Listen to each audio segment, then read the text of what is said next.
So after a midweek victory booked Liverpool's place in the League Cup semi-finals, it's back to Premier League action this weekend, and of course it is a massive one, isn't it? An away trip to Tottenham coming up on Sunday, that afternoon kick-off. And I've been at the AXA Training Centre as per usual to hear from Arne Slot ahead of that game, and I thought he was in really good form today. He really seems to be kind of settling into this role. Seems so comfortable in press conferences these days, cracking more jokes. We're seeing a little bit more of his personality, so these press conferences are just getting better and better as the weeks go on. And I'll get into what he actually said in the news, and I think the best place to start, as I generally do, is with the team news, and not necessarily a comprehensive update from Arne Slot today, but plenty of positives to take from it. He mentioned that only 2 players missing training now today, which is of course Ibrahima Konate and Conor Bradley, with the knee and hamstring injuries respectively. Still waiting on those, and Arne Slot was pushed a little bit by James Pearce in terms of, you know, how soon are they going to be back, and he was a little bit coy on it, really didn't want to give too much away. And he said, look, you know, there's been injuries we've had recently whereby I've thought they will be back earlier, but it just takes that last bit of the recovery and rehabilitation, just takes a little bit longer than you're expecting, and so he doesn't really want to put timescales on it. I mean, all the reports around Bradley were that he would be the other side of the new year, so not expecting to see him soon. My understanding was that Konate may be a little bit earlier than the 5 to 6 weeks that was initially reported, so still hopeful we'll see him this month or before the turn of the year, but of course we'll have to see how that pans out and have to wait and see on both of them really, but hopefully back soon. And of course a little extra boost for Liverpool this week in terms of the fact that they've got Andy Robertson back now. He missed the trip to Southampton through suspension for that red card he received against Fulham, but he is back for selection, and you would imagine that he's going to start this game against Tottenham. Obviously only played 17 minutes against Fulham, gets the game off against Southampton. And although Kostas Tsimikas is back, I imagine Robertson will be one who gets the nod for this one. In terms of other bits of team news, he was asked about the fact that both Federico Chiesa and Harvey Elliott are now back. Chiesa obviously making that appearance against Southampton in the second half, and Slot said about this, you see him on the pitch and it means he's getting stronger and better, and he's excited about the prospect of what he can bring as he does get that fitness. Obviously it's been difficult for him recently coming to a new league, then having an injury, had to do that individual pre-season, so he's just getting in the swing of things now. But he made a real step forward, didn't he, with that Southampton appearance, and I'm sure we'll see a lot more of him as the season progresses. And he was also really pleased about the fact that Harvey Elliott's been involved recently. I thought he was sharp as attack against Fulham, gets his goal against Southampton, so real boost to have him back, and I'm sure he'll play a lot of games as well. And in fact, talking about team news, Arne Slot quite full of praise for his fitness staff as well, and the work they've done to kind of look after the squad and make sure the fitness is right, because Liverpool are playing game after game after game at the moment, aren't they? So he was really praising them and saying that the work they'd done in pre-season is really delivering at the moment, and also the work they're doing in rehabilitating players. Liverpool's injury crisis, or if you want to call it a crisis, not been anywhere near as bad as it was last season so far, touch wood.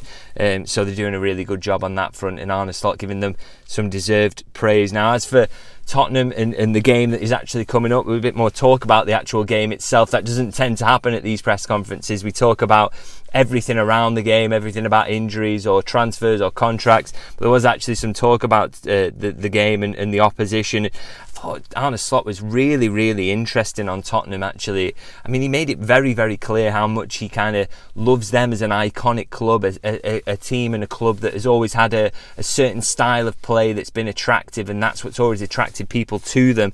You know, we mentioned the likes of Glenn Hoddle, Paul Gascoigne, David Ginola as players he kind of idolised as when, you know, watching, and really enjoyed watching those types of Tottenham teams. And he was also incredibly complimentary of Ange Postecoglou as well, actually. He said, you know, I love watching his teams, I think he's a brilliant manager. And he said, one thing, he went really far on this actually, he said, I hope he wins a trophy, although not the League Cup, of course, because Liverpool have got them in the semi-finals in that competition. But I'm completely a fan of his team for the Europa League, because basically he wants this style of play and this exciting style of play that Postecoglou brings to be rewarded with silverware. He wants to show that you don't have to be miserable about football, that you can be open and attacking and still win trophies. And of course, winning trophies is what it's all about. He acknowledged that.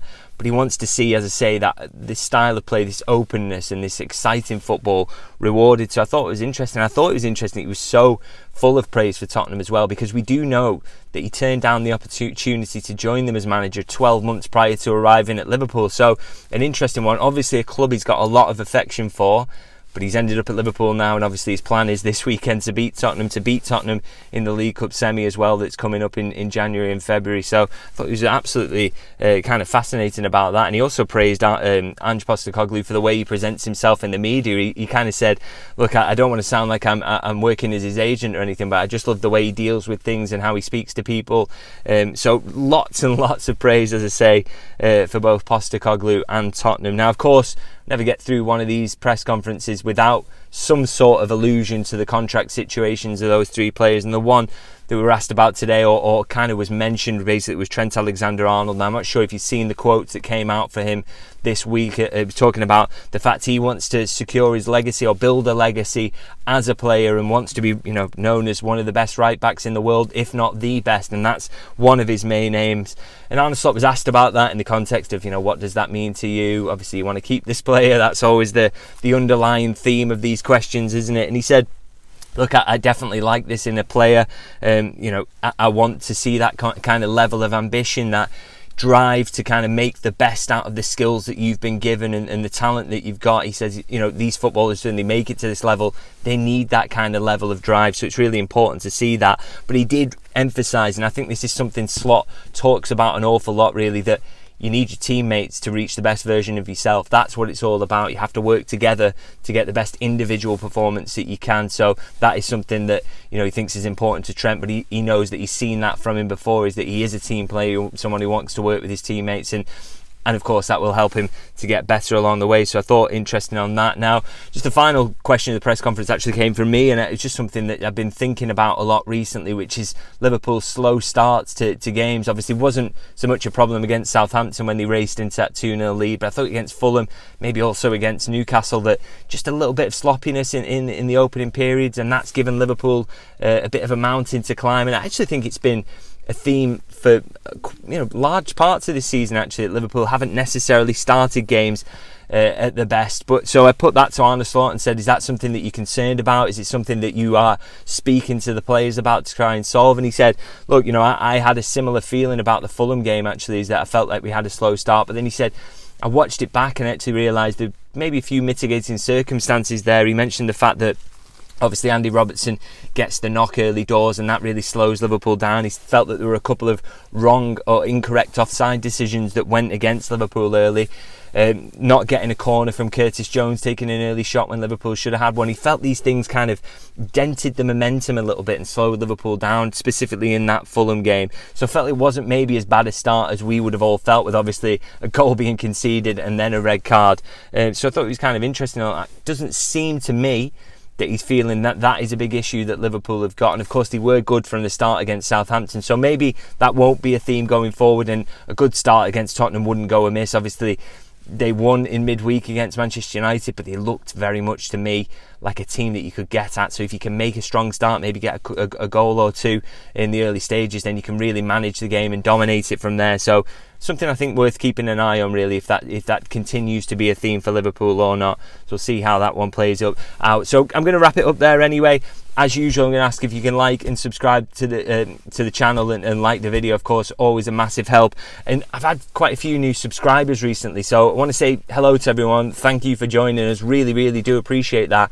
But if you are new, obviously, do go and check out my Substack. That's where all my news is. It's where I drop exclusives and transfer updates and behind the scenes content that I don't always put on YouTube. So that's at davidlynchlfc.co.uk, and the link is actually down in the description of this video. Do check that out, because that really does help me. If you can subscribe there, it allows me to do all this and cover these games and cover the matches, cover the press conferences.